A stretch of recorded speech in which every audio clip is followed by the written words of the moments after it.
கர்த்தருடைய வார்த்தையை நாம் தியானிப்போம். சுவிசேஷத்துள்ள சாராம்சமும் சிறப்பம்சங்களும் என்ன, அதை அறிவிக்க வேண்டியதான அவசியம் என்ன என்கிறதான தலைப்பிலே நாம் ஒவ்வொரு சுவிசேஷ வசனத்திலிருந்தும் இந்த 3 குறிப்புகளை நாம் வெளியே எடுத்து நாம் அதை விளக்கமாக தியானிக்கிறோம். கடந்த ஒரு சில வாரங்களாக மத்தேயு சுவிசேஷ புஸ்தகம் 11ஆம் அதிகாரத்திலே 28ஆம் வசனம் முதல் 30ஆம் வசனம் வரை உள்ள பகுதியிலே இந்த சுவிசேஷத்தில் உள்ள சாராம்சமும் அதில் உள்ள சிறப்பம்சங்களும் அதை அறிவிக்க வேண்டியதான அவசியத்தை பற்றியும் நாம் விளக்கமாக நாம் தியானித்தோம்.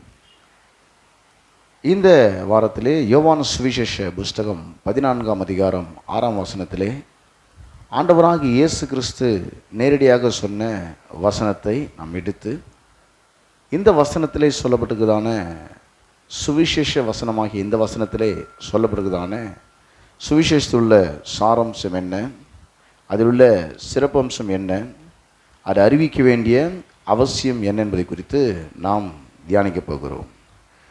யோவான் சுவிசேஷ புஸ்தகம் 14ஆம் அதிகாரம் 6ஆம் வசனத்திலே அதற்கு இயேசு, நானே வழியும் சத்தியமும் ஜீவனுமாய் இருக்கிறேன், என்னாலே இல்லாமல் ஒருவனும் பிதாவினிடத்தில் வரான். இங்கே பார்த்தீங்கன்னாக்கா இந்த வசனத்தில் இருக்குதான சாராம்சம், இது சுவிசேஷ வசனம், இது இருக்குதான எசன்ஸ். எந்த வசனத்தை எடுத்துக்கிட்டாலும் அது ஆண்டவராகிய இயேசு கிறிஸ்து தான் அப்படியே சாராம்சமாக இருக்கிறாரு. ஏன்னு சொன்னால் இது ஆண்டவராகிய இயேசு கிறிஸ்துவ குறித்த ஒரு செய்தி. சுவிசேஷம் என்றாலே காஸ்பல், நற்செய்தி என்று அதனுடைய அர்த்தம் வருகிறது. இது பார்த்தீங்கன்னாக்கா ஆண்டவராகிய இயேசு கிறிஸ்துவை குறித்த ஒரு செய்தி. இந்த செய்தி ஆண்டவராகிய இயேசு கிறிஸ்துவை குறித்த ஒரு நற்செய்தி. இயேசு கிறிஸ்துடைய மரணம், அடக்கம் பண்ணப்படுதல், உயிர்த்ததன் மூலமாக ஒவ்வொரு மனிதனுடைய வாழ்க்கையிலும் உண்டாயிருக்கிற நன்மைகள் என்ன, ஆசீர்வாதங்கள் என்ன அப்படி குறித்த ஒரு செய்தி.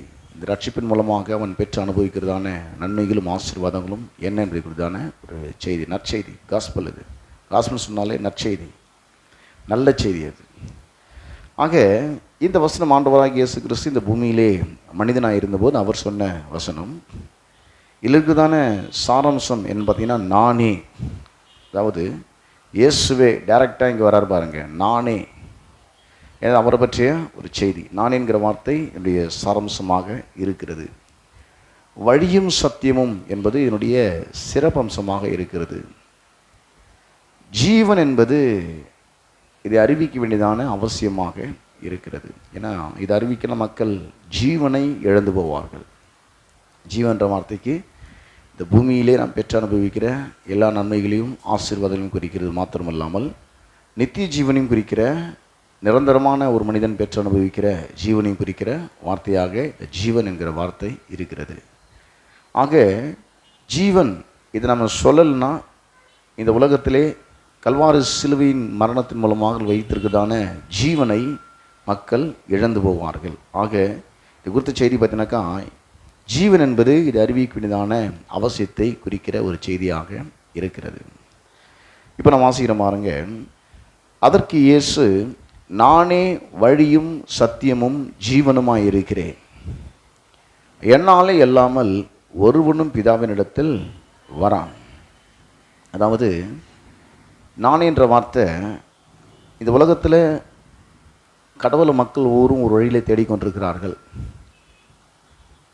நம்ம சபைக்கு சுவிசேஷத்தை கேட்டு ஆண்டவராகிய இயேசு கிறிஸ்து சொந்த ரட்சகராக தேவனாக ஏற்றுக்கொண்டு வேதவசனத்தின் அடிப்படையில் கர்த்தரை தேடுவது போல பலர் பல விதங்களிலே கடவுளை தேட வேண்டும் என்கிற தேடல் அவர்களுக்குள்ளாக இருக்கிறது. அதனால தான் எல்லாரும் ஒரு கோயிலுக்கு போகிறாங்க, ஏதோ ஒரு கோயிலுக்கு போகிறாங்க. ஏன் போகிறோன்னா அவங்களுக்குள்ள ஒரு பக்தி இருக்குது. பக்தி இருக்கிறதுனால ஏதோ ஒரு கோயிலுக்கு அவங்க போகிறாங்க. ஒவ்வொருத்தரும் ஒவ்வொரு வழியில் ஒரு விதத்தில் இந்த கடவுளுடைய உறவு, கடவுளுடைய ஐக்கியம், கடவுளுடைய அன்பு தேவை என்கிற ஒரு ஏக்கத்தோடு இந்த கடவுளை தேட ஆரம்பித்து விடுகிறார்கள். ஆனால் இந்த உலகத்திலே அநேக மதங்கள் இந்த கடவுளை அடையும்படியான வழியை மக்களுக்கு சொல்லி கொடுக்கிறது. எந்த மதத்துலேயும் தவறான விஷயங்களை சொல்கிறதில்ல. எல்லா மதத்துலையும் நல்ல விஷயந்தான் சொல்கிறாங்க. எப்படி மனுஷன் நல்லவனாக இருக்கணும், எப்படி சுத்தபத்தமாக இருக்கணும், எப்படி ஒழுக்கமாக இருக்கணும், எப்படி மற்றவங்களுக்கு உதவி செய்யக்கூடியவனாக இருக்கணும் தான் எல்லா மதத்துலையும் சொல்கிறாங்க. தவிர எந்த மதத்துலேயும் போய் தவறு செய்யும்படியான ஒரு போதனையை எந்த மதமும் போதிக்கிறது இல்லை. போய் கொலை பண்ணு, திருடுன்னு சொல்லி எந்த மதமும் சொல்கிறதே இல்லை.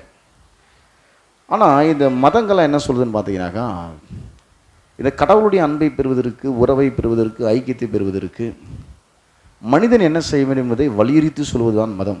மனிதன் எவ்வளோ நல்லவனாக இருக்கணும், எவ்வளோ யோக்கியமாக இருக்கணும், எவ்வளோ உண்மையாக இருக்கணும், எவ்வளோ கரெக்டாக இருக்கணும், எவ்வளோ சன்மார்க்கனாக இருக்கணும், எவ்வளோ சுத்தபத்தமாக இருக்கணும், எங்கே போகணும், எங்கே போகக்கூடாது, எதை செய்யணும், எதை செய்யக்கூடாதுன்னு சொல்லி இந்த மனிதன் செய்ய வேண்டிய இந்த காரியங்கள்லாம் வலியுறுத்தி சொல்லி, இதெல்லாம் செஞ்சால் மனுஷன் கடவுளை தேட முடியும், கடவுளுடைய உறவை பெற முடியும், கடவுளுடைய தயவை பெற முடியும்னு சொல்லி, மனுஷன் என்னவெல்லாம் செய்ய முடியும்னு சொல்லி மனுஷனை செய்ய வேண்டியதெல்லாம் ரொம்ப விளக்கமாக எடுத்து அவனை நல்வழியில் நடத்துக்கிறதான போதனைகளை கொடுக்குறது தான் இந்த மதம். ஒருவேளை இந்த மத போதனைகளை கேட்குற ஒரு மனுஷன் ஒரு நல்லவனாக வாழலாம், அந்த உலகத்தில் ஒரு சன்மார்க்க வாழ்க்கை வாழலாம், மற்றவர்களுக்கு உதவி செய்யக்கூடிய ஒரு மனிதனாக அவன் இருக்கலாம். ஆனால் மனுஷன் எடுக்கிற எந்த முயற்சியும் அவன் தேவனிடத்தில் ஒரு நல்ல உறவை, ஐக்கியத்தை பெறுவதற்கு அவனுக்கு உதவி செய்ய போகிறதே இல்லை. இதை கிறிஸ்தவம் ரொம்ப வெட்ட வெளிச்சமாக சொல்லுது பாருங்கள். கிறிஸ்தவத்துக்கும் மதத்துக்கும் உள்ள வித்தியாசம் என்னென்னு பார்த்தீங்கன்னாக்கா, மனுஷன் என்ன செஞ்சாலும் இந்த பாவன்ற பிரச்சனை அவனால் வெளிவர முடியாது, இன்னொரு மனுஷனை வெளியே கொண்டு வர முடியாது. அவன் சாதாரண பாவி கிடையாது, அவன் உதவியற்ற ஒரு பாவியாக அவன் இருக்கிறான். இந்த நிலையிலிருந்து அவன் தன்னை விடுவித்து கொள்ள முடியவே முடியாது. அவனோ மற்ற எவரோ அவனை வெளியே கொண்டு வர முடியவே முடியாது. அவன் சாதாரண பாவி கிடையாது, அவன் ஒரு உதவியற்ற ஒரு பாவியாக இருக்கிறான் என்று சொல்லி கிறிஸ்தவம் ரொம்ப திட்டவட்டமாக சொல்லுது. ஏன்னா பாவியான ஒரு மனுஷன் தன்னுடைய பாவத்தை வெளிவருவதற்கு அவனாக எடுக்கிற எந்த நடவடிக்கையும் இந்த பாவம் என்ற பிரச்சனையிலிருந்து அவனை வெளியே கொண்டு வர முடியாது. ஏன்னா அவன் பாவியாக இருக்கிறான். பாவியான மனுஷன் பாவத்துக்கு பரிகாரத்தை செய்ய முடியாது. அப்படி ஒரு பரிகாரத்தை செய்யணும்னு சொன்னால் எல்லா மதங்களும் கடைசியாக என்ன சொல்ல வராங்கனாக்கா, ஒரு பரிகாரம் செஞ்சால் அந்த பிரச்சனை தீர்ந்துடுன்றாங்க. என்ன மதத்தில்னா போய் பாருங்களாம், கடைசியாக அவங்க லாஸ்ட்டில் சுற்றி வலிச்சு சொல்கிறது என்ன சொல்லுவாங்கன்னா, இந்த பிரச்சனைக்கு இந்த பரிகாரம் செஞ்சால் அந்த பிரச்சனை தீர்ந்துடுவாங்க. அப்படியே மக்கள் பரிகாரங்களை செஞ்சு பிரச்சனை தீராமல் இருக்கிறாங்க. இதே வார்த்தையை தான் பார்த்திங்கன்னா மதங்கள் சொல்லுது. ஒரு பிரச்சனை வெளிவரத்துக்கு மனுஷன் ஒரு பரிகாரத்தை செஞ்சால் இந்த பிரச்சனை வெளியே வந்துடலான்னு சொல்லி எல்லா மதங்களும் சொல்லுது. ஆனால் கிறிஸ்தவம் ஒருபோது அதை ஒத்துக்கொள்கிறதே இல்லை. ஏன் ஒத்துக்கொள்கிறதுனாக்கா, மனுஷன் எந்த பரிகாரத்தை செஞ்சாலும் இந்த பாவன்ற பிரச்சனை வெளிவர முடியாது, பரிகாரம் செய்ய முடியாத ஒரு பாவியாக மனுஷன் இருக்கிறான். அப்படி ஒரு பரிகாரம் செய்யப்பட வேண்டும் என்று சொன்னால் பாவம் இல்லாத ஒருவர் தான் அந்த பரிகாரத்தை செய்யணும். பாவம் இல்லாத ஒருவர் இந்த பூமியில் கிடையவே கிடையாது. எல்லோரும் பாவம் செய்து தேவனுடைய மகிமை அற்றவர்களானார்கள், ஒருவன் கூட நீதிமான் அல்ல, நீதிமான் ஒருவனாகிலும் இல்லை, எல்லோரும் பாவிகள். அப்போ பாவம் இல்லாத மனுஷன் இந்த பூமியில் இல்லவே இல்லைன்னு வேறு வசனம் ரொம்ப தெளிவாக சொல்லுது. பூமியில் பிறக்க ஒவ்வொரு மனுஷனும் இந்த ஆதாம் வழியாக பிறக்கிறதுனால அவன் பாவம் செய்யறதுனால பாவியாகல, பிறக்கும்போது அவன் பாவியாக பிறந்திருக்கிறான். அவன் பாவம் செஞ்சாலும் பாவி, பாவம் செய்யலனாலும் பாவி. பாவி தான், செஞ்சாலும் செய்யாமல் போனாலும் பாவி தான், அவன் பாவியாக இருக்கிறான். ஆக இந்த பாவியான மனுஷன் அவனுடைய பாவத்துக்கோ மற்றொரு பாவத்துக்கோ பாவ நிவாரணத்தையோ பாவ விமோச்சனத்தையோ பாவத்துக்கான பரிகாரத்தையோ செய்ய முடியாது. அப்படி செய்ய வேண்டும் என்று சொன்னால் அதை மனிதன் தான் செய்யணும், பாவமே இல்லாத ஒரு மனுஷன் செய்யணும். அப்போ பாவம் இல்லாத மனுஷன் இல்லைன்ற பட்சத்தில் யார் தான் பாவம் இல்லாதவராக இருப்பானா? கடவுள் மட்டும்தான் பாவம் இல்லாதவராக இருக்கிறாரு. அவர் 2000 வருஷத்துக்கு முன்னாடி இந்த பூமியில் மனுஷனா அவர் கண்ணின் வயிற்றில் கர்ப்பம் தரித்து இயேசு கிறிஸ்துங்கிற மனிதனாக இந்த பூமியிலே பிறந்து 33 ஆண்டுகள் இந்த பூமியிலே மனுஷனாக வாழ்ந்து குருடனை பார்க்க வைத்து, ஊமையை பேச வைத்து, குஷ்டரோகியை சுகமாக்கி, சப்பானை நடக்க வைத்து, மரித்தோரை உயிர்ப்பித்து, அநேக அற்புத அடையாளங்களை செய்து, கடைசியாக மனுஷனுடைய எல்லா பாவத்துக்கு பாவ நிவாரணமாக, பாவ விமோச்சனமாக, பாவத்தை போக்கும் கிருபாதார பலியாக பாவமில்லாத அவருடைய ரத்தத்தையே கல்வாரி சிலுவிலே மனுஷனுக்காக சிந்தி, எல்லா மனிதனுக்காக சிந்தி மரித்து அடக்கம் பண்ணப்பட்டு 3ஆம் நாள் உயிரோடு கூட எழுந்தார். இந்த பாவ நிவாரண செயலை தேவனே மனிதனாக வந்து செய்து முடித்து விட்டார். ஏன்னா அப்படி செய்யக்கூடிய மனுஷன் இந்த உலகத்தில் ஒருத்தன் கூட கிடையாது. அவர் தான் ஒரு 100% மனுஷனாக 100% தேவனாக இருந்தார். இந்த பூமியில் வந்து மனுஷனாக இருந்து மனுஷனுடைய பாவத்துக்கான நிவாரணத்தை பாவமில்லாத மனுஷனை அவர் செஞ்சு முடிச்சிருக்கிறார். இந்த செய்தியை உலகமெங்கும் போய் அறிவிக்கும்படியான ஒரு பொறுப்பை, ஒரு கட்டளையை திருச்சபை பெற்றிருக்கிறது. ஆக இந்த செய்தியை அறிவிக்கிறது அவ்வளோ முக்கியம். இந்த செய்தியை நம்ம அறிவிக்காமல் போனோம்னாக்கா மக்கள் நித்திய ஜீவனை இழந்து போவார்கள். அப்போ இந்த செய்தியை அறிவிக்கும் போது மக்களுடைய வாழ்க்கையில் ஒரு ரட்சிப்பு உண்டாகிறது, ஒரு மீட்பும் விடுதலையும் ஒரு வாழ்க்கையிலே உண்டாகிறது. இப்போ இந்த வசனத்தில் யோவான் சுவிசேஷ புஸ்தகம் 14ஆம் அதிகாரம் 6ஆம் வசனத்தில் இயேசு நானே அப்படின்னு சொல்லும்பொழுது மனுஷன் சொல்கிறான், நான் ஒரு பரிகாரத்தை செய்கிறேன்னு. உலகத்தில் எவ்வளோ நல்ல மதங்கள் இருக்கிறது, நல்ல மத போதனைகள் கொடுக்கக்கூடிய கூட்டங்கள் இருக்கிறது. இந்த மத போதனைகளை கொடுக்குற அந்த கூட்டத்தோடு சேர்ந்து நானும் சில கொள்கைகளை, சில நல்ல விஷயங்களை மக்களுக்கு சொல்கிறேன்ற அர்த்தத்தில் அவர் சொல்லலை. அவர் நானே அப்படின்னு சொன்னால் நான் மட்டுமே என்ற அர்த்தத்தை அவர் சொல்கிறாரு. நானே வழியும் சத்தியமும் ஜீவனுமாக இருக்கிறேன். அவர் மட்டும்தான் அந்த பாவ நிவாரணத்தை செய்ய முடியும், வேறு எவராலும் செய்ய முடியாது. அப்படியே செஞ்சு முடிச்சிருந்தாலும் கூட இந்த ரட்சிப்பை வந்து அவர் மட்டும்தான் ஒவ்வொரு மனுஷனும் கொடுக்க முடியும், வேறு எவரும் அதை கிளைம் பண்ணி அவராக பெற்றுக்கொள்ள முடியாது. பாவ நிவாரணம் செய்யப்பட்டிருந்தாலும் கூட இந்த ரட்சிப்பை பெறுகிற விஷயத்தில் தேவனே ஒரு மனிதன் உள்ளங்களை திறக்கிறார், தேவனே சுவிசேஷத்திலே அனுப்புகிறார், தேவனே அவருடைய வாயிலே வார்த்தையை வைக்கிறார். அவர் பிரசங்கிக்கும் போது விசுவாசம் அங்கே உண்டாகிறது, மக்கள் அங்கே ரட்சிக்கப்படுகிறார்கள். இந்த செயலாம் யார் செய்து பார்த்தீங்கன்னாக்கா தேவனே இந்த காரியத்தை செய்து முடிக்கிறார். தேவன் செய்யாமல் தானே நடக்கிற விஷயமே இது கிடையாது. இந்த காரியத்தை தேவன் செய்கிறார். இப்போது ஏசியா தீர்க்கதரிசன புஸ்தகத்தில் இந்த நானேங்கிற வார்த்தையை மட்டும் இன்றைக்கு நான் கொஞ்சம் தெளிவாக சொல்ல விரும்புகிறேன். அவரே எல்லாவற்றையும் செய்கிற கர்த்தராக இருக்கிறார். ஏசியா 44ஆம் அதிகாரம் 24ஆம் வசனம், உன் மீட்பரும் தாயின் கர்ப்பத்தில் உன்னை உருவாக்கினவருமான கர்த்தர் சொல்லுகிறதாவது, நானே எல்லாவற்றையும் செய்கிற கர்த்தர், நான் ஒருவராய் வானங்களை விரித்து நானே பூமியை பரப்பினவர். இங்கே பார்த்தீங்கன்னா அவர் தன்னை மட்டுமே சொல்கிறாரு, நானே எல்லாவற்றையும் செய்கிற கர்த்தர். அப்போது அவர் என்னெல்லாம் அவர் மட்டும் செய்ய நிறைய விஷயங்கள் இருக்குது. ஒரு 9 பாயிண்ட் நான் சுருக்கமாக சொல்கிறேன், அதுக்கப்புறம் தான் நான் விலைக்கு சொல்கிறேன். முதல் பாயிண்ட் பார்த்தீங்கன்னாக்கா, அவரே நம்முடைய எல்லா பாவங்களையும் மீறுதல்களையும் குலைத்து போடுகிறவர். இந்த பாவன்ற விஷயத்தில் அவரை தவிர வேறு யாராலையும் மனுஷனை வெளியே கொண்டு வரவே முடியாது. ஃபஸ்ட்டு பாயிண்ட் அது. செகண்ட் பாயிண்ட், எப்படிப்பட்ட சிக்கலில் மனுஷன் போய் சிக்கியிருந்தாலும் அவரே விடுவிக்கிறவராக இருக்கிறார். அவரை தவிர வேறொருவராலும் அப்படிப்பட்ட விடுதலை கொடுக்கவே முடியாது. மூன்றாவதாக, எப்படிப்பட்ட ஒரு வியாதியில மனுஷன் பல வருடங்களாக வாழ்ந்து கொண்டிருந்தாலும் அவரே பரிகாரியாகிய குணமாக்குகிற கர்த்தராக இருக்கிறார். அவரை போல பரிகாரி இந்த உலகத்தில் நீங்கள் பார்க்கவே முடியாது. நான்காவது, எப்படிப்பட்ட எதிர்ப்புகள், சவால்கள், பிரச்சனைகள், போராட்டங்கள் நிறைந்த ஒரு சூழல் நீங்கள் இருந்தாலும் அப்படிப்பட்ட சூழலை நமக்காக யுத்தம் பண்ணுகிறவராய் அவரே இருக்கிறார். அவரை போல நமக்காக யுத்தம் பண்ணக்கூடிய ஒருவரை உங்களால் பார்க்கவே முடியாது. ஐந்தாவதாக, அவரே நமக்கு ஐஸ்வர்யத்தை சம்பாதிக்கக்கூடிய பலனை தருகிறவராக இருக்கிறார். உலகத்தில் ஐஸ்வர்யம் பல விதங்களில் மக்கள்கிட்ட வருது. ஆனால் அந்த ஐஸ்வர்யத்தோட வேதனை இருக்குது.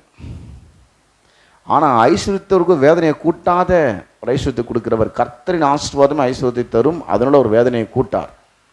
சில மக்கள் வந்து தவறான வழியில் கூட ஐஸ்வர்யத்தை சேர்க்குறாங்க, அது கூட கொஞ்சம் வேதனையும் சேர்ந்துருக்குது அவங்களுக்கு.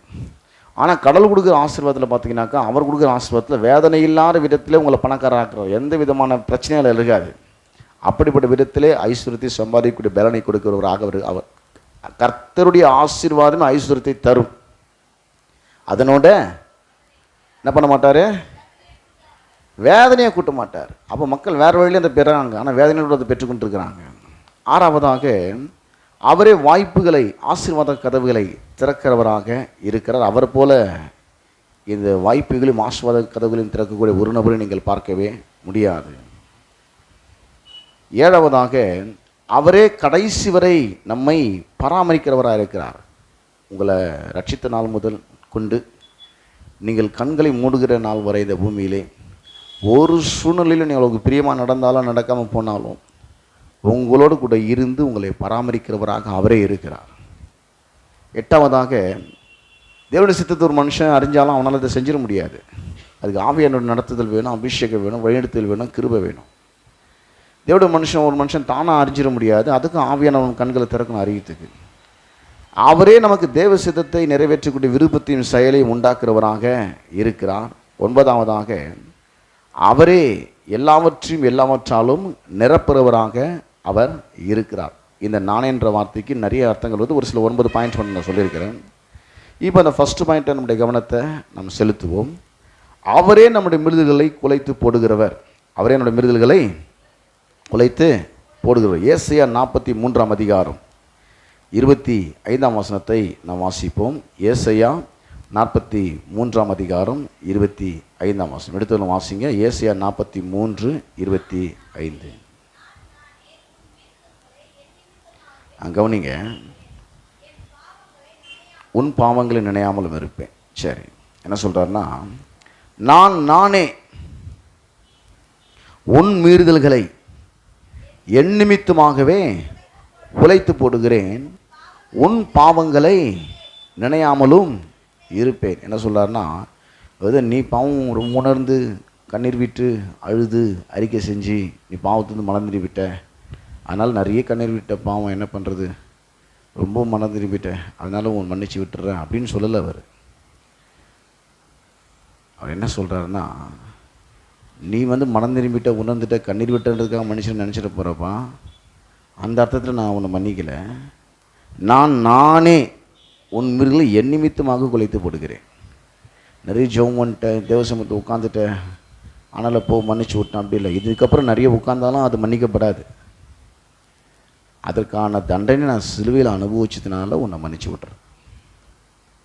அதுக்கான தண்டனையை சிலுவையில் அவர் அனுபவிச்சதுனால. ஏன்னா அவர் தேவன், அவர் அன்பு உள்ளவராகவும் இருக்கணும், அதே நேரத்தில் நீதி உள்ளவராகவும் இருக்கணும்.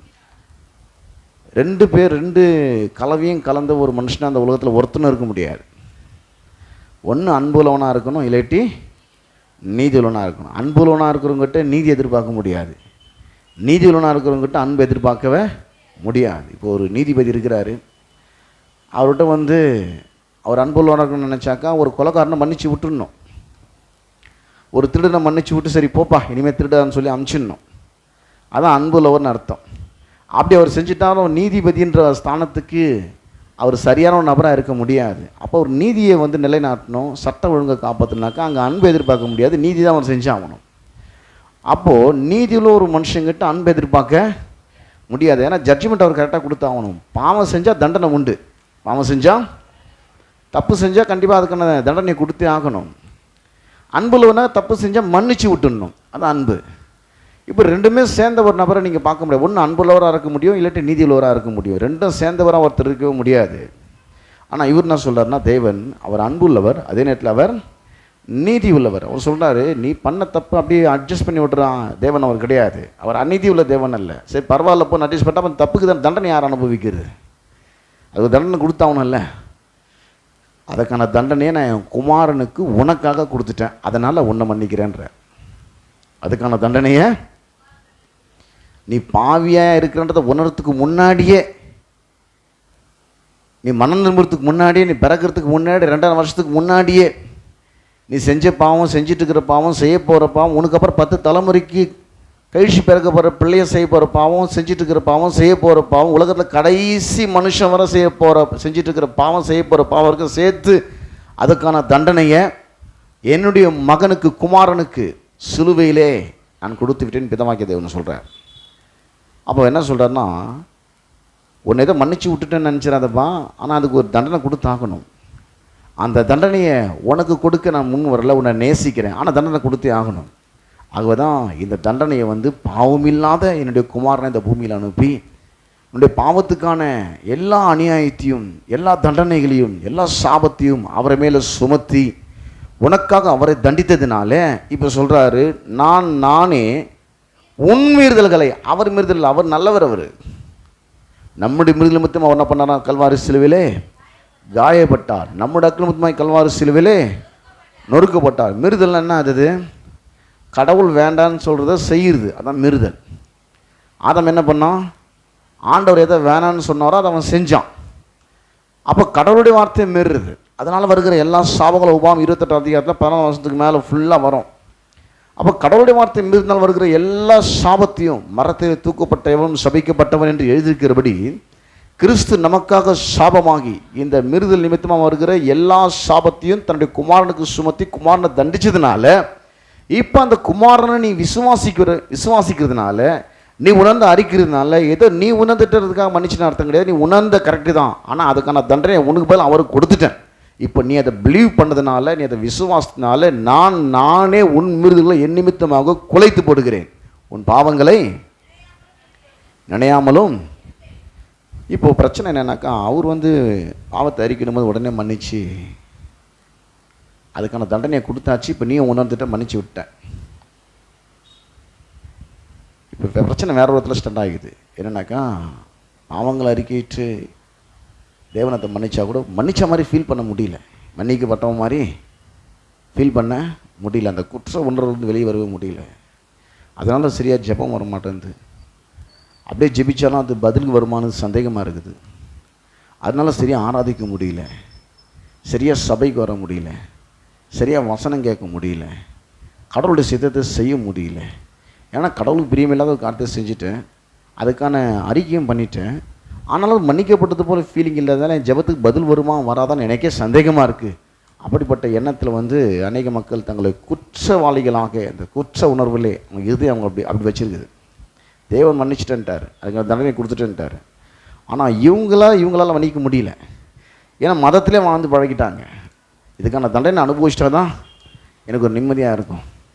இந்த தண்டனை அவர் அனுபவிச்சிட்டாருனாக்கா அதை என்னால் ஏற்றுக்கவே முடியல. ஏன்னா நான் செஞ்ச பாவம் என் கண் முன்னாடி நின்றுட்டு இருக்குது.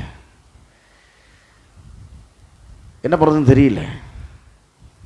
எவ்வளோ அறிக்கையிட்டாலும் அந்த குற்றங்கள் வெளியே வரவே முடியல. அப்படிப்பட்ட விதத்தில் மக்கள் ரொம்ப அவதிப்பட்டு இருக்காங்க. இது 1 யோவான் 3ஆம் அதிகாரத்தில் 20ஆம் வசனம் முதல் 22ஆம் வசனம் வரை இங்கே அப்போஸ்தலனாகிய யோவான் ரொம்ப தெளிவாக சொல்கிறார். என்ன சொல்கிறாருன்னா, நம்முடைய இருதயமே நம்மை குற்றவாளிகளாக தீர்க்குமானால், அடுத்தவன் சொல்ல வேணாம் இவன் சரியில்லைன்னு, அவன் சொன்னாலும் உன்னால் எழுந்து நிற்க முடியும். உலகத்தில் இருக்கிற மொத்த பேரும் எழும்பி நீ சரியில்லைன்னு சொன்னாலும் அவன் சொல்கிறதுலாம் சரி கிடையாது, நான் கரெக்டாக தான், தான் பொய்யா சொல்கிறான்னு சொல்லி உன்னால் எழுந்து மேலே நிற்க முடியும். பலவிதமான விமர்சனங்கள் தலை தூக்கினாலும் அதெல்லாம் ஒன்றியமில்லாமல் பண்ணி உன்னால் எழுதி நிற்க முடியும். ஆனால் உன் இருதயமே உன் மனசாட்சியை நீ சரியில்லைன்னு சொல்லிடுச்சுன்னா உன்னால் எழுதி நிற்கிறது கஷ்டம். இருதயமே மனசாட்சியை நீ சரியில்லைன்னு உனக்கு சொல்லிடுச்சுன்னா அந்த கான்ஃபிடென்ட் வராது. எனக்கு அந்த ஜெபத்துக்கு பதில் வரன்ற நம்பிக்கையே போயிடும். அதுதான் இவர் சொல்கிறாரு இங்கே. நான் ஃபுல்லாக முதல்ல வாசித்துறேன். நம்முடைய இருதயமே நம்மை குற்றவாளிகளாக தீர்க்குமானால், தேவன் நம்முடைய இருதயத்திலும் பெரியவனாக இருந்து சகலத்தையும் அறிந்திருக்கிறார். பிரியமானவர்களே, நம்முடைய இருதயம் நம்மை குற்றவாளிகளுக்கு தீர்க்காதிருந்தால் நாம் தேவனிடத்தில் தைரியம் கொண்டு குற்றவாளிகள் இருதயம் சொல்ல கரெக்டாக தான் பாருக்கிறேன் அப்படின்னு சொல்லிச்சுன்னா இப்போ கொஞ்சம் தைரியம் வந்துச்சு. ஆனால் கரெக்டாக தான் இருக்கிறேன், பரவாயில்ல, ஜெபம்னா பதில் வரும் அப்படின்னு. பிரியமானவர்கள், நம்ம இருதயம் நம்மை குற்றவாளிகள் தீர்க்காதிருந்தால் நாம் தேவனிடத்தில் தைரியம் கொண்டு அவருடைய கற்பனைகளை நாம் கை கொண்டு அவருக்கு முன்பாக பிரியமானவர்கள் செய்கிறபடினால் நாம் வேண்டிக் கொள்வது எதுவோ அதை நாம் அவராலே பெற்றுக்கொள்கிறோம். இருதயம் உங்களை கண்டம் பண்ணல, அந்த காண்டம்னேஷன் குற்ற உணர்வு இல்லை இருதயத்தில் அப்படின்னா உனக்கு ஒரு குட் ஃபீலிங் இருக்குது. என் ஜெபத்துக்கு பதில் வரும், நான் தேவனுடைய சித்தத்தை தான் செய்கிறேன், நான் கேட்டதை பெற்றுக்கொள்வேன். அந்த வசனம் அப்படி தானே முடியுது. 20 வசனம், நாம் அவருடைய கற்பனைகளை கை கொண்டு அவருக்கு முன்பாக பிரியமானவர்களை செய்கிறபடினாலும் நாம் வேண்டிக் கொள்வது எதுவோ அதை அவரால் பெற்றுக்கொள்கிறோம். இருதயம் உங்களை கண்டம் பண்ணலைன்னா கிடச்சிடும்ன்ற ஒரு கான்ஃபிடென்ட் இருக்குது.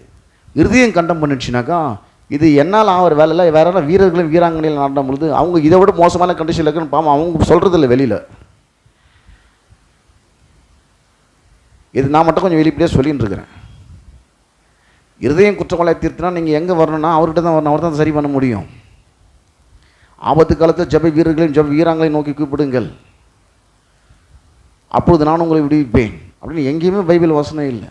ஆபத்து காலத்திலே 24 மணி நேரமும் உங்களுக்காக இந்த எண் நாங்கள் கொடுத்துருக்கிறோம், எப்போதாலும் நீங்கள் ஃபோன் செய்யலாம், உங்களுக்கு நாங்கள் ஜெபிக்க ஆயத்தமாக இருக்கிறோம். அப்படி ஜெபமான இருந்து குற்றம் போயிடாது. அவர் ஏதோ கரெக்டாக இருக்கிற பொழுது அவரால் பதில் வரும், நீங்கள் அவரை டிபெண்ட் பண்ண ஆரம்பிச்சிருவீங்க. உங்களுக்கு கர்த்தருக்கும் உள்ள உறவு சரியாகவே ஆகாது லாஸ்ட் வரைக்கும்.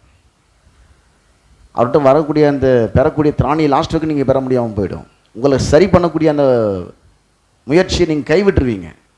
உங்களுக்கும் தேவனுக்கும் ஏற்பட்ட அந்த ஐக்கியத்தில் உள்ள பிரிவை சரி பண்ணி அவடத்துல நீங்களாக நின்று கேட்டு பெறக்கூடிய அந்த நிலையை நீங்கள் வந்து அடையத்து நீங்கள் முயற்சி செய்யாமல் விட்டுருவீங்க. ஏன்னாக்கா அது முன்வர முடியாது. யாராவது எனக்காக ஜோம் பண்ணி வாங்கி கொடுத்துருவாங்க, அப்படி இல்லை.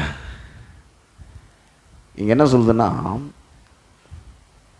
நம்முடைய இருதயமே நம்மை குற்றவாளிகளாக தீர்க்குமானால், இருதயம்னா அது ஒரு 3 பாற்றம். இருதயம்னா ஆவியில் 3 பகுதியாக இருக்குது. ஒன்று மனசாட்சி, இன்னொன்று உள்ளுணர்வு, இன்னொன்று தேவட ஐக்கியம் கொள்ளும் திறன். இந்த மனசாட்சியில் தான் பார்த்தீங்கன்னா குற்ற உணர்வு வருது. கர்த்தருக்கு பிரியமில்லாத காரியத்தை செய்யும் போது குற்ற உணர்வு வருது. இப்போ உள்ளமே ஒன்று சரியில்லைன்னு சொல்லிடுச்சுன்னா உன்னால் எழுந்து நிற்கிறது கஷ்டம். உள்ளமே உன்னுடைய இருதயமே உன்னை சரியில்லைன்னு சொல்லிடுச்சுன்னா உன்னால் எழுந்து கான்ஃபிடென்ட்டாக நின்று ஜெபம் பண்ணுறது ரொம்ப கஷ்டமாயிடும். அதை வந்து அவர் தான் சரி பண்ணுறாரு, வேறு யாரும் எந்த வீரங்களையும் சரி பண்ண முடியாது. நானே என் நிமித்தமாக உன் விடுதலை குலைத்து படுகிறேன், உன் பாவங்களை நினையாமலும் இருப்பேன். இதை சரி பண்ண அவர் மட்டும்தான் வராராம், வேறு யாரெல்லாம் முடியாது. அவர் வைக்க வேண்டிய இடத்துல வேறு யாரை வச்சாலும் அது தோல்வியில் போய் முடிஞ்சிடும் பாருங்க. சொல்கிறார், நானே உன் மீறுதல்களை என் நிமித்தமாகவே என்ன பண்ணுறேன், குலைத்து போடுறேன். இப்போ 1 யோவான் 1:7 வாசிப்போம். 1 யோவான் 1:7 1 யோவான் 1:7 வாசிப்போம் பாருங்க. அவர் ஒளியாக இருக்கிறது போல நாமும் ஒளியிலே நடந்தால், ஒளினா பரிசுத்தமானவர், அவர் நல்லவர், சத்தியம் உள்ளவர். அவர் சத்தியமுள்ளவராக இருக்கிறது போல் அவர் பரிசுத்தம், அவர் ஒளியாக இருக்கிறது மாதிரி நானும் ஒளியில் நடந்துட்டுனாக்கா இது எனக்கும் அவருக்கும் பிரச்சனை வருது. அந்த ஐக்கியத்தில் பிரச்சனையும் வராது. அந்த ஐக்கியம் கரெக்டாக இருக்குன்னு சொல்ல வசனம். அவர் ஒளியாக இருக்கிறது போல் நாமும் ஒளியிலே நடந்தால் ஒருவரோடு ஐக்கியம், தேவனும் நம்மளும் ஐக்கியப்பட்டிருப்போம். இப்படி இருந்துட்டால் பிரச்சனை இல்லை. ஆனால் பிரச்சனையே அப்படி இருக்க முடியல, அதான் பிரச்சனை. இது வெளிப்படையாக சொல்கிறது இல்லை, சொல்லி இந்த பிரச்சனை சரி பண்ணுறதில்லை. அவர் ஒளியாக இருக்கார், அங்கே அவர்கிட்ட பிரச்சனை கிடையாது. இவங்க அங்கே ஒளியாக இருக்கிறது இல்லை. சில நேரத்தில் ஒளியாகவும் சில நேரத்தில் டார்க்காகவும் ஆகிடுது. அப்படி ஆகும்போது இதை சரி பண்ணவும் முடியாத எண்ணத்தில் வந்துடுறாங்க பாங்க இவங்க. இங்கே வசனம் சொல்லுது, அவர் ஒளியாக இருக்கிறது போல் நாமும் ஒளியிலே நடந்தால் ஒருவரோடு ஐக்கியப்பட்டிருப்போம். அவர் கரெக்டாக இருக்கார், நானும் கரெக்டாக இருந்தால் அவருக்கு எனக்கும் உள்ள கம்யூனிகேஷனில் பிரச்சனை வராது, அந்த ஐக்கியத்தில் பிரச்சனை வராது. நான் கரெக்டாக இல்லாமல் போகும்போது இருதயம் நான் சரியில்லைன்னு சொல்லிட்டு அந்த ஐக்கியத்தில் பிரச்சனை வருது. நான் சரியில்லாமல் போகும்போது மற்றவன் சொல்ல தேவையில்லை, இருதயமே சரியில்லைன்னு சொல்லிது குற்றவாளியாக தீர்க்குது. இருதயம் குற்றவாளியாக தீர்க்கும் போது அதுலேருந்து எழுந்து நிற்க முடியல. ஏன்னா இருதயம் சரியில்லைன்னு சொல்லுது, ஜெபம் கேட்கப்படாதுன்னு சொல்லுது, பதில் வராதுன்னு சொல்லுது, ஆராதிக்கிறது சரியில்லைன்னு சொல்லுது. அதுலேருந்து எழுந்து நிற்க முடியல, மேலே வர முடியல, அந்த பாண்டேஜை விட்டு வெளியே வர முடியல. அப்படி அந்த பாண்டேஜ் சரியில்லை, ஜெபம் ஏற்றுக்கொள்ளப்படாது, ஜெபம் கேட்கப்படாது, பதில் வராது.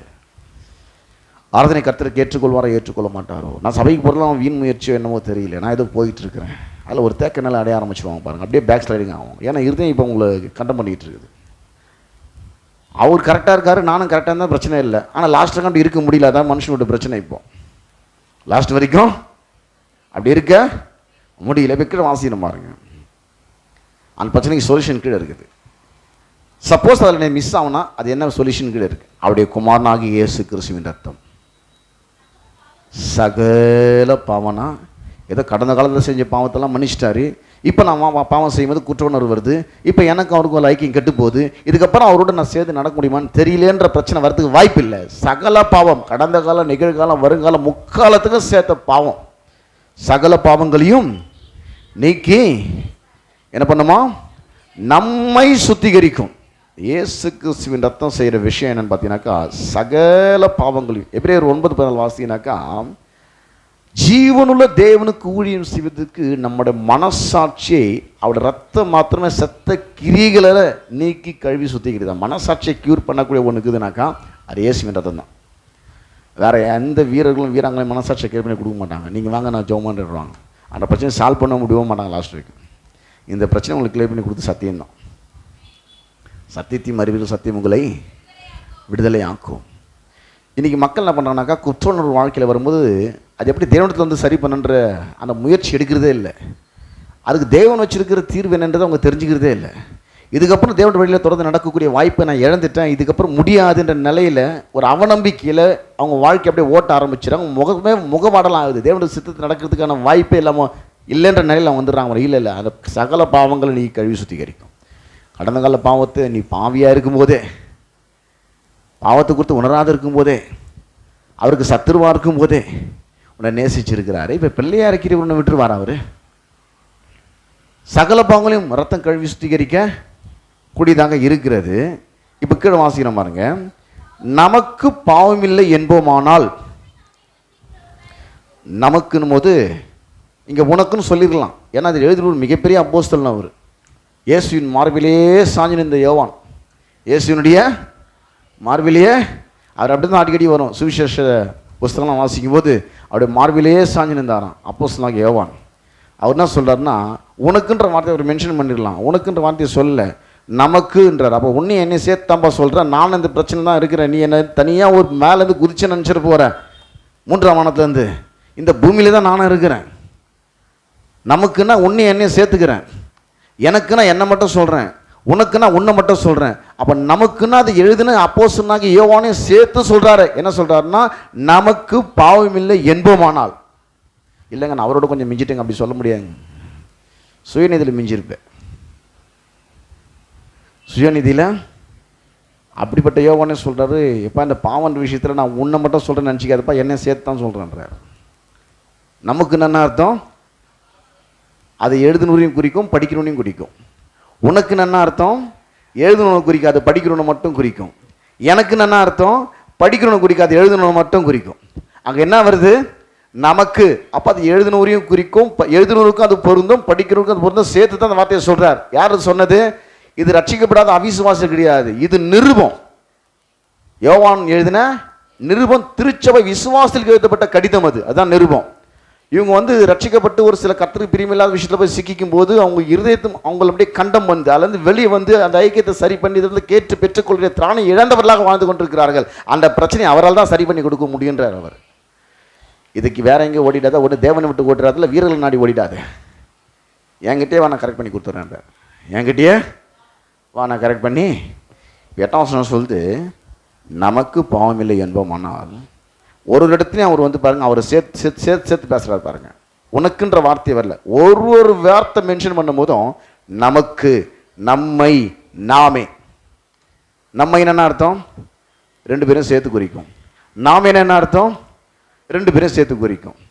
நானேனா என்ன மட்டும் குறிக்கும், நீ ஏன்னா உன்னை மட்டும் குறிக்கும்.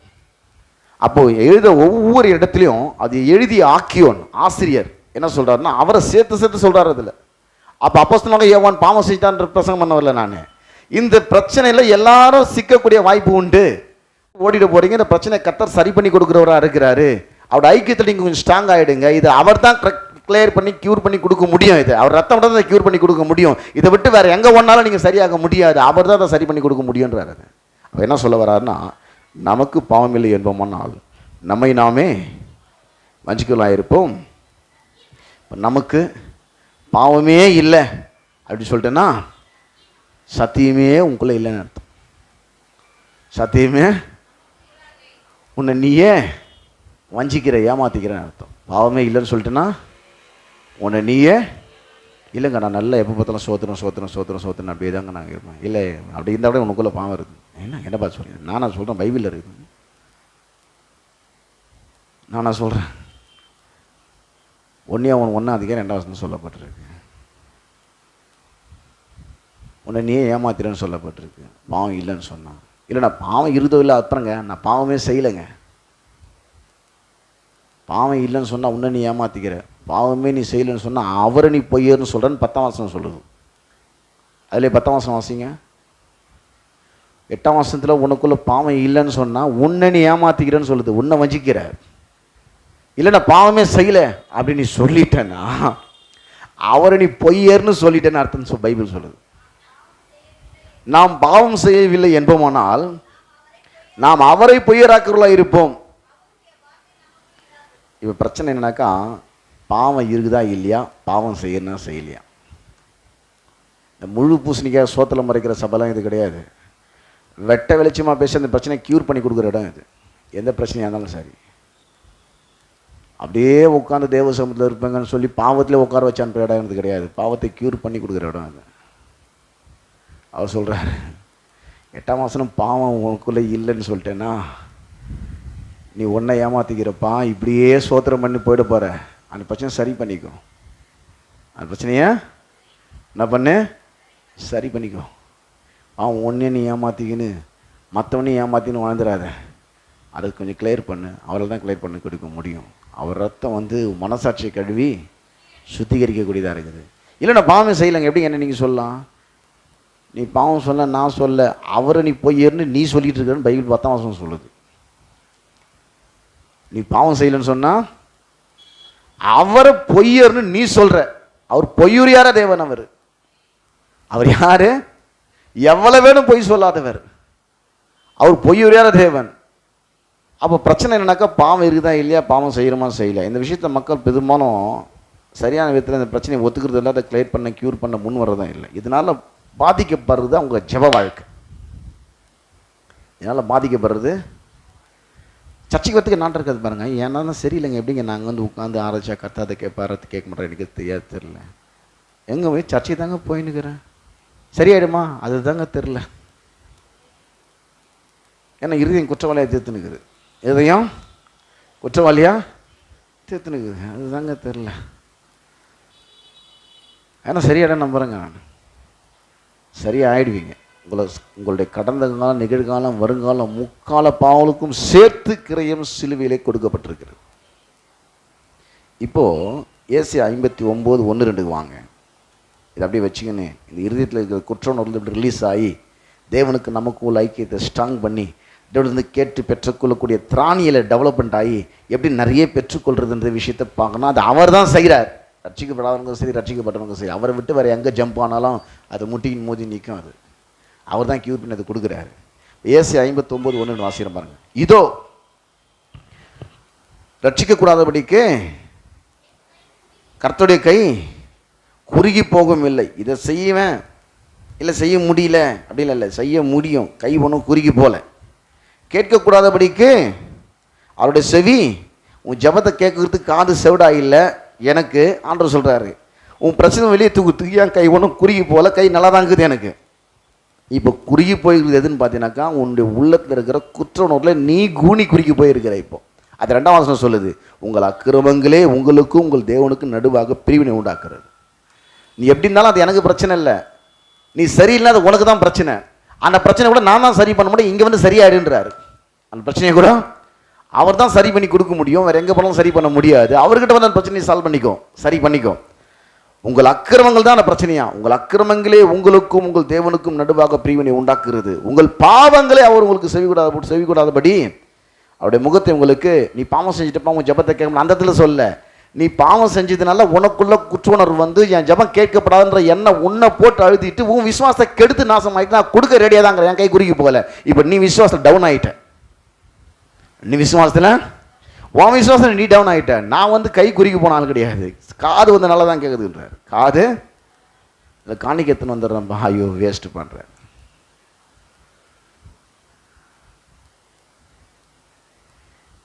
ஐயோ அதே வாஸ்து ஏசியா 1:13-19. இதை வச்சு சரி பண்ணிடலாமா? இல்லை இல்லை, காணிக்கை கொடுத்தா அறுவடை வரும், அது வேறு விஷயம். உனக்கும் தேவனுக்கும் உள்ள பிளவுபட்ட ஐக்கியத்தை காணிக்கை வச்சு சரி பண்ண முடியாது. அந்த காணிக்கை ஓரம் கட்டு ஃபஸ்ட்டு அதை சரி பண்ணுவா, அப்போ தான் இந்த அறுவடை வரன்றார். சகோதரன் பேரில் உனக்கு குறை உண்டானா முதல்ல போய் அவனோட ஒப்புரவாயிட்டு அப்புறம் காணிக்கை போட்டுப்பா, அப்போ தான் அவனுக்கு அறுவடை வரன்றார். காணிக்கை வச்சு அதை நீ சரி பண்ணுற, அந்த பிரச்சனை நீ சரி பண்ணிட்டு போடணும் காணிக்கை, அப்போ தான் அந்த காணிக்கைக்கான விளைச்சல் உனக்கு வரும். இந்த வசனம் சொல்லுது, ஏசாயா 1:13-19 வரைக்கும் அப்படி வாசிக்கிறேன். இனி வீண் காணிக்கையில் எனக்கு கொண்டு வர வேண்டாம், தூபம் காட்டுதல் எனக்கு அருவருப்பாக இருக்கிறது. இந்த குற்ற உணர்வோட சரி எதுவுமே உனக்கு பலன் அளிக்கிறது இல்லை, அது அவரும் அதை ஏற்றுக்கொள்றதில்லை. சுருக்கமாக சொல்ல வரேன், இறுதியும் உங்களை குற்றவாளியாக திருத்துச்சு. அந்த பிரச்சனை நீங்கள் வெளியே வராத வரைக்கும் நீங்கள் எது செஞ்சாலும் அது அவர் பிரியமாக ஏற்றுக்கொள்றதில்லை, உங்களுக்கு அது பலன் கொடுக்குறதில்ல. நீ செய்கிற எல்லாமே வீண் முயற்சி போல் உங்களுக்கு தெரியுது, எதுவுமே நடக்கல, அவள் தான் அவளுக்குன்ற டவுன் ஆகின்னு போகிறீங்க. பிரச்சனை எங்கே இருக்குதுன்னு கலரி பார்த்தீங்கன்னா இறுதியும் உங்களுக்கு குற்றவாளியாக தெரியுது, அல்லது நீங்கள் வெளியே வராமல் இருக்கிறீங்க, அதுதான் உங்களோட பிரச்சனை. அதுலேருந்து வெளியே வரக்கூடிய வழியை கர்த்தர் வச்சிருக்கிறாரு. நீங்கள் அதை செய்து விட்டு வேறு எதாவது செஞ்சுட்டு இருக்கிறீங்க, பிரச்சனை சால்வ் ஆக மாட்டேங்குது. இப்போ சொல்கிறாரு 13ஆம் வசனத்தில், ஏசாயா 1:13, இனி வீண் காணிக்கையில் இப்போ காணிக்க விட்டுருப்பா, இந்த பிரச்சனை சால்வ் பண்ணிட்டு வான்றாரு. இந்த பிரச்சனையை இது வீண் காணிக்கையில் கொண்டு வர வேண்டாம். தூபம் காட்டத்தில் அருவருப்பாக இருக்கிறது, நல்லா வர்ஷிப் அருவருப்பாக இது விட்டுருன்றாரு. அதை பிரச்சனை சரி பண்ணுவோம், ஃபஸ்ட்டு பிரச்சனையை சரி பண்ணுவோம். நீங்கள் அக்கிரமத்தோடு ஆசரிக்கிற மாத பிறப்பையும் ஓய்வு நாளையும் சபை கூட்டத்தையும் இனி நான் சகிக்க மாட்டேன். ஐயோ, சகிக்கவே முடியல நீ பண்ணுறதெல்லாம். ஏன்னா நீயே குற்ற உணர்வில் இருக்கிற, வெளியே வராமல் இருக்கிறேன். அதுக்கு நான் வழி வச்சுருக்கேன், அதை நீ கேட்க மாட்டேறேன். இப்போ உனக்கும் அது பலன் அளிக்காமல் எனக்கும் ஒரு சகிக்க முடியாத ஒரு அருவருப்பான ஒரு காணிக்கையோ பலியை கொண்டு வந்து தூபம் காட்டிக்கின்னு இப்படி சபா கூடுதல் ஒரு பண்ணிக்கின்னு அனுசரிச்சுட்டு இருக்கிறீ, அது என்னால் சகிக்க முடியலன்றாரு. கீழே சொல்கிறாரு 14ஆம் வசனம், உங்கள் மாத பிறப்புகளையும் உங்கள் பண்டிகையையும் என் ஆத்துமா வெறுக்கிறது, அவைகள் எனக்கு வருத்தமாக இருக்கிறது, அவைகளை சுமந்து இழைத்து. அவர் சொல்கிறார், நீ இப்படி பண்ணுறத உன் ஜபத்தை கேட்டு கேட்டு நானே இழைச்சி போயிட்டேன்ற உன் ஜபத்தை. ஏன்னா உன் ஜபத்தை நான் கேட்டு செய்கிறதுக்கு நான் ரெடியாக இருக்கிறேன், ஆனால் அதை விசுவாசத்துக்கு இப்போ நீ ரெடியாக இல்லை. அதுக்கு பிரச்சனை என்னக்கா, உன் இறுதியில் இருக்கிற குற்ற உணர்வு இப்போ கீழே வாசிக்கிறார் இருப்பாங்க. சொல்கிறாரு 15ஆம் வசனம், நீங்கள் உங்கள் கைகளை விரித்தாலும் ஆண்டவரே, ஐயோ நான் கண்ண முடிக்கிறேன், எவ்வளோ வேணால் கை தூக்க நான் கண்ண முடியும். அப்படியே உன் கைகளை விரித்தாலும் நான் இப்படி முடிப்பேன், நீ இப்படின்னா நான் இப்படின்னு விடுவேன், நீ வந்து எப்படின்னா நானே பண்ணிடுறேன், நான் எப்படின்னு கண்ணை மூடிக்க. அந்த வசனம் அப்படி தான் சொல்லிட்டு பாருங்க. நீங்கள் கைகளை விரித்தாலும் என் கண்களை உங்களை விட்டு மறைக்கிறேன். அப்படியே தேவ சமூகத்திலேயே நீங்கள் விழுந்து கிடந்தாலும், நீங்கள் மிகுதியாய் ஜெபம் பண்ணினாலும் கேளு. கொஞ்ச நேரத்துக்கு முன்னாடி காது நல்லா தான் கேட்கும்னாரு. கொஞ்ச நேரத்துக்கு முன்னாடி காது நல்லா தான் கேட்கும்னாரு. கேட்கக்கூடாதபடி என் செவி. இப்போ என்ன சொல்கிறாருனாக்கா, நீ நிறைய ஜெபம் பண்ணால் கூட நான் கேட்க முடியாதுன்றார். ஏன்னா சத்தியத்துக்கு செவி விளக்கி அப்படி ஜெபிக்கணுடைய ஜெபம் எனக்கு அருவருப்பாக இருக்குது. சத்தியத்துக்கு செவியை விளக்கி சத்தியத்தை உனக்கு கரெக்ட் பண்ணுது. அதில் நீ கரெக்ட் ஆகாமல் நீங்கள் வந்து ஜெபம் விழுந்துக்கிறனாக்கா, நான் என் காது நல்லா தான் கேட்கும், காதை நான் முடிக்கிறேன்றார். காது செவிடு கிடையாது, நான் முடிக்கிறேன் காதை. எனக்கு அதில் நீ கிளியர் ஆக மாட்டுற. இப்போ கீழே வாசிங்க, உங்களை கழுவி சுத்திகரியுங்கள்,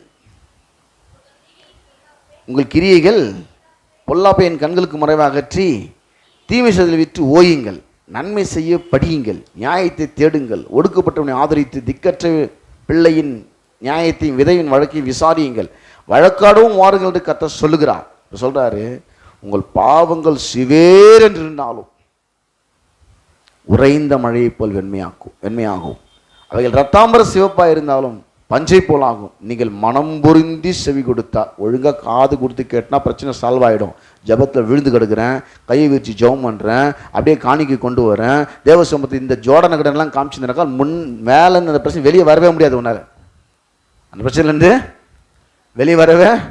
வெளியில் இருக்கோன்னா நினச்சிப்பாங்க, பாவம் நல்லா விழுந்து கிடக்கிறாருன்னு. நீ சுயநீதியில் விழுந்து கிடக்குன்னு அவருக்கு தான் தெரியும். நீ ஜபத்தில் விழுந்து கிடக்கல, சுயநீதியில் விழுந்து கிடக்கிற. அதுலேருந்து அவர் தான் உனக்கு தூக்கணும். அது முதல்ல உனக்கு புரியணும் இதில் விழுந்து கிடக்குறேன் அப்படின்றது. இப்போ சொல்கிறாரு என்னன்னாக்கா, நீங்கள் மனம் பொருந்தி செவி கொடுத்தால், கர்த்தர் சொல்கிறாரு, உன் பாவம் வந்து சிவேர் இருந்தாலும் அது உறைந்த மழையை போல வெண்மையாகும், ரத்தாம்பர சிவப்பாக இருந்தாலும் அது பஞ்சை போல ஆகும். ஏன் தெரியுமா?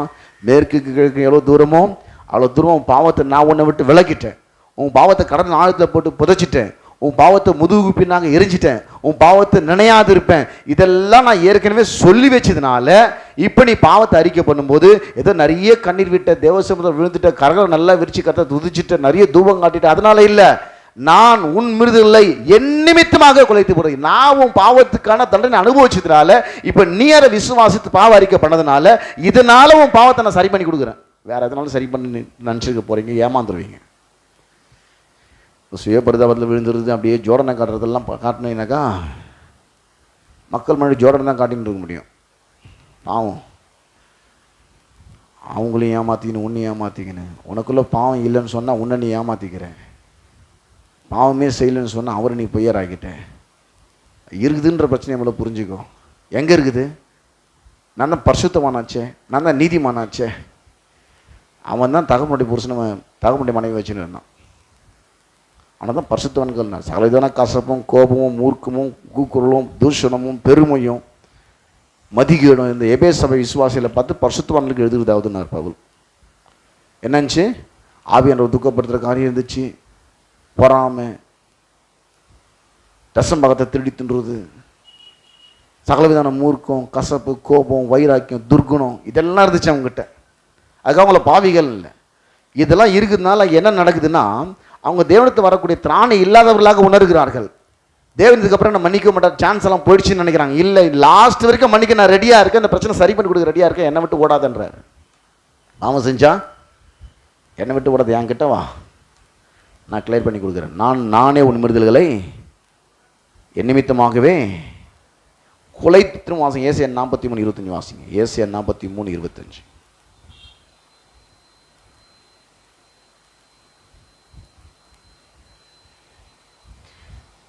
நானே உன் மீறுதல்களை என் நிமித்தமாகவே குலைத்து போடு, உன் பாவங்களை நினையாமலும் இருப்பேன் சொல்ல. என் நிமித்தமாகவே நான் அதை குலைச்சி போடுறப்ப. நானே என்ற வார்த்தைக்கு மனுஷன் தன்னுடைய பாவத்துக்கான பாவடி வரணத்தை ஒன்று அவனே செஞ்சுக்கணும்னு நினைப்பான், இல்லை வேற என்ன சுத்தமான ஆள் எனக்காக செஞ்சு கொடுக்கணும்னு நினைப்பான். உன்னாலே செஞ்சு கொடுக்க வேறு எவனால செஞ்சு முடியாது. அவர் ரத்தம் தான் கிளியர் பண்ணி கொடுக்க வார் சரி பண்ணி கொடுத்தா ரெடியாக இருக்கிறேன்றார். ஆபேலின் ரத்தம் பேசுறதை விட என் ரத்தம் டெய்லியும் பேசிட்டு இருக்கு உனக்காக. ஆபேலின் ரத்தம் காயினை பழி வாங்கிறதுக்கு பேசிச்சு, இயேசு கிறிஸ்து ரத்தம் உனக்கு நன்மையானவைகள் உண்டாக வேண்டும் என்று பேசி கொண்டிருக்கிறது. அவர் ரத்தம் சகல பாவங்களையும் கழுவி நம்மை சுத்திகரிக்கும். இந்த மனசாட்சியை கேர் பண்ணி சரியான ஆள் உன்னை உணர வச்சு தேவ சித்தத்தை செய்விக்கக்கூடிய காரியத்தில் உன்னை ஈடுபடுத்தி உன்னை பலப்படுத்தி நிலைநிறுத்தக்கூடிய ஒன்று உண்டானால் அது இயேசு கிறிஸ்துவின் ரத்தம் மாத்திரமே. அவருடைய குமாரனாக இயேசுவின் ரத்தம் சகல பாவங்களையும் கழுவி நம்மை சுத்திகரிக்கும். சகல பாவங்களையும் கழுவி நம்மை திரும்ப வாசிப்போம். 1 யோவான் 1:7-8 வாசிப்போம். நாம் ஒளியிலே இருக்கிறது போல, அவர் ஒளியிலே இருக்கிறது போல நாமும் ஒளியிலே நடந்தால் நம்ம எப்படி நடக்கணும்? அவர் கரெக்டாக இருக்கு, நானும் கரெக்ட் அப்படி இல்லை, அவர் கரெக்டாக இருக்காரு. நான் இந்த கரெக்டான வசனத்தை எடுத்துகிட்டு கன்ஃபஸ் பண்ணும்போது நான் ஒளியில் நடக்கிறேன். நான் கரெக்டாக வந்துடுறேன், இல்லை சுயநிதியில் வந்துடுவேன். நீ உஷாராக இருக்கு. நாம் ஒளியிலே நடந்தனா தேவனுடைய வார்த்தை ஒளியாக இருக்குது. அவருடைய வார்த்தை என் கால்களுக்கு தீபமும் என் பாதைக்கு வெளிச்சமா இருக்குது. அவர் ஒளியா இருக்கிறாரு. இப்போ எனக்கு அவருக்குள்ள அந்த ஐக்கியத்தில் நான் கரெக்டாக இருக்கேனாக்கா நான் எப்படி வர்றேன்? என் சுயநீதி நேரத்தில் வந்துடக்கூடாது. நான் கரெக்டாக இருக்கிற ஆண்டவர் ஜபம் இல்லை அங்கே தான் நீ தப்பு பண்ணுற. வசனத்தை எடுத்துட்டு வான்றார். என்ன சொல்றாரு? வசனம் உன்னை குறித்து என்ன சொல்லுதுன்றதை நீ உணரு. நீ எப்படி நடந்துக்கிறத வச்சு நீ ஃபீல் பண்ணாத. உன்னை மற்றவன் என்ன சொல்றான்றதை வச்சு நீ ஃபீல் பண்ணாத. உன்னை குறித்து நான் என்ன சொன்னன்றதை வச்சு நீ எடுத்து நீ என்கிட்ட வா. அதான் நீ ஒளியில் நடக்கிறது. அவர் ஒளியில் இருக்கிறது போல நாமும் ஒளியில் நடந்தால் ஒரு ஐக்கியப்பட்டிருப்போம். இப்போ கரெக்டாக இருக்கும். ஏன்னா நான் சரியில்லை, ரத்தம் கேர் பண்ணி கொடுத்துச்சு. இப்போ நான் இப்படிப்பட்டாலும் வசனம் சொல்லுது, ஆண்டவரே நமக்கு சோத்து அதை அப்படி கையை தூக்கு, நான் கண்ணை வந்து பார்க்குறேன்றார். இந்த பிரச்சனை சரி பண்ணாமல் ஆண்டவரே நான் கண்ணை மூடி பண்ணுறேன். காது நல்லா தான் கேட்கும். நீ மிகுதியாக ஜெபம் பண்ணாலும் காது கேட்காது. நானே மூடிக்கிறேன்றார். மிகுதியாக ஜெபம் பண்ணாலும் ஏன் தெரியுமா?